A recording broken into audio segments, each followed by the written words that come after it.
to teaching. They are not fresh to teaching, they are not new to teaching. Already, as far as my knowledge is concerned, most of the teachers are already working in various schools and colleges. They are working in private sector. Some are working in colleges, some are working in schools, some are even working in engineering colleges. So they too have a lot of exposure with the language. So they are not new to language. Teaching government high schools. So it's a different ball game entirely. How best they are in their private school, no matter.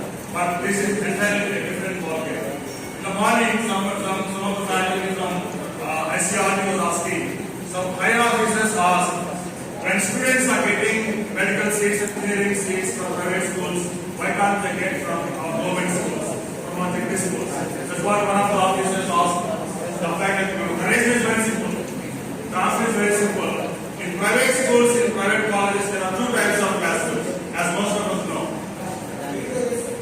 Homogeneous classrooms and heterogeneous classrooms are, we know this concept, homogeneous and heterogeneous classrooms. All our classrooms are heterogeneous classrooms. But in private schools and colleges, they are homogeneous classrooms. All 90 plus, 95 plus students, all regular students will be in one class in teaching language. Same, they too will do. So what to teach, they know very well. If they do not know, they will try to know. Because anyhow they are going to do jobs from Monday to second onwards. So once the fish can learn swimming. It's no issue. But when the teachers, new teachers come to us on Monday, second, stay with us for the weekdays, almost for the weekdays. And we should focus on how. We should focus on how a teacher should be. That's more important. What to teach, okay. But how a teacher, how a new teacher, how a teacher appointed in Jilla Parishad high schools, or in a model school, or in a government school, how a teacher should be, that's very important. That etiquette of the teacher plays an important role, pivotal role in the success of the teaching. So that etiquette is very, very important. How a teacher should appear is also very important for students. So the teaching etiquette we need to focus when we just go back and find our what are the teaching etiquettes we know very well? How a teacher should be in the classroom, how a teacher's personality should be, how a teacher's communication skills should be, how a teacher interaction with the students should be, how a teacher has to move in the classroom. How this we need to focus when we train our new teachers. And how aptitude, of course, skill set, knowledge. He may have already or he will develop that skill set. But the teacher attitude is more important than that. If a teacher has a perfect combination of attitude and aptitude, and he will be the shining star. Not the shining star, what will come in our schools. He will be the best teacher. So we need to focus on his teacher attitude and aptitude when we try those. The third important thing that we need to focus in the classroom program is very simple. Classroom management. It's a very simple word because we know very well, but the new teachers who are going to teach in our technical schools, managing a private classroom is different, a classroom in a private school is different, managing our class attitude. So the classroom management is very important, and that's one thing that we have to focus on. The next important thing as teachers of English, we know very well why to teach this language. Our focus while dealing with the one content, one lesson, or something when we teach something in the classroom, our focus must be on integrating the language, which is very, very important. Without reading skill, nobody can become an excellent writer. So the skills are interdependent. They must be integrated. So as a teacher of English, when we transact the lesson, communication and effective communication, communicator and effective communicator. So most of us are effective communicators. That's why we are here. That's why we are here at this digital training program. So we have to make the next generation who are just entering this teaching field an effective communicators.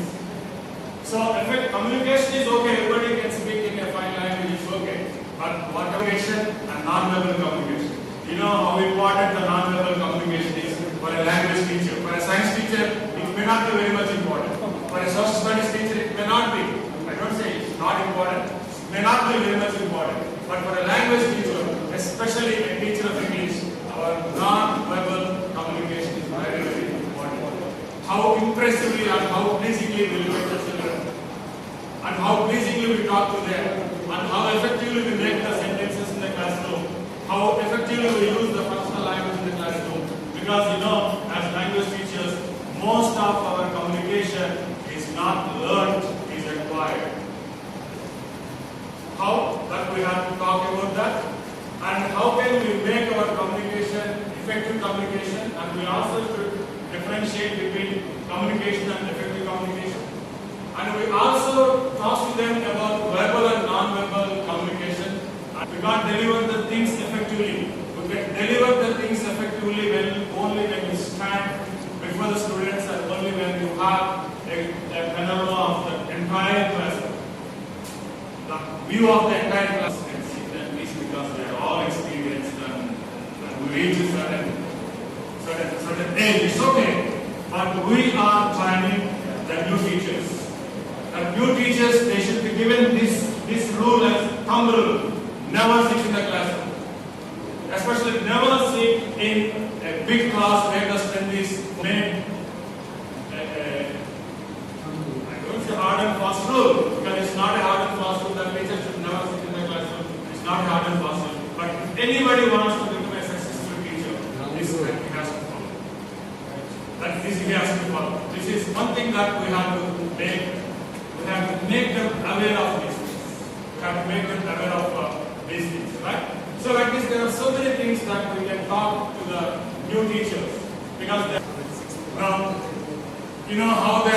we sometimes we face music in the classrooms, right?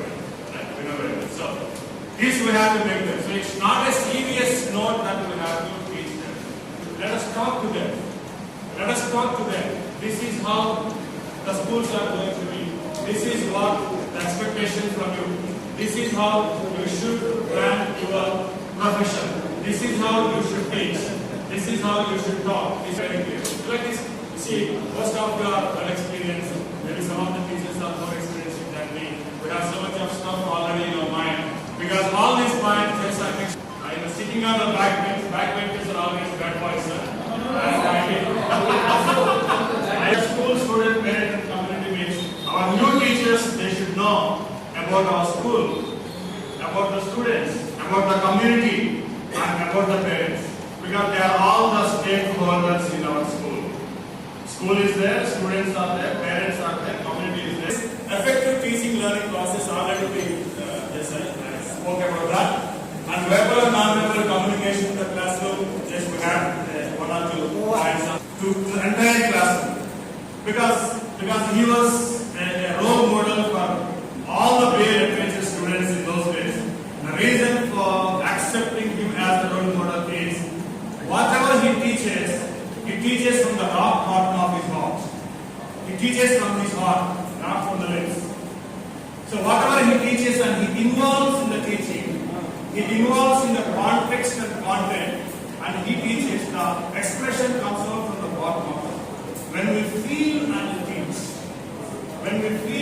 teach, the expression comes out 100%. And when we feel and teach, even the backbenchers also can understand it very clearly, because when you feel and teach, the meaning is perfectly conveyed to all the people. Language is not for the mind, it's for the heart. You know very well. The science is for the mind. The social studies is for the mind. But our language teaching can be Telugu or can be Hindi or can be English. Our language teaching is not for the mind, it is for the heart. It is for the heart. So we touch the hearts of the children when we teach language in our classroom. So when we touch the children's hearts through our teaching the language, so our expression also should come from our hearts, not from the brain, not from the mind. So whatever we teach, we have to teach like that.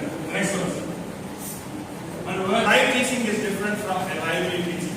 Emote your teaching, be emotional while teaching, and then we will have a lively teaching. Then you will be called the lively teacher, and you will be loved by all.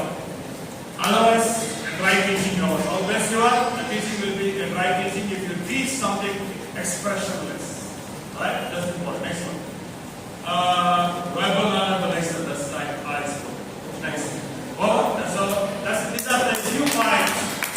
just Tremendous just class on of the the back bench. explain. I'm trying to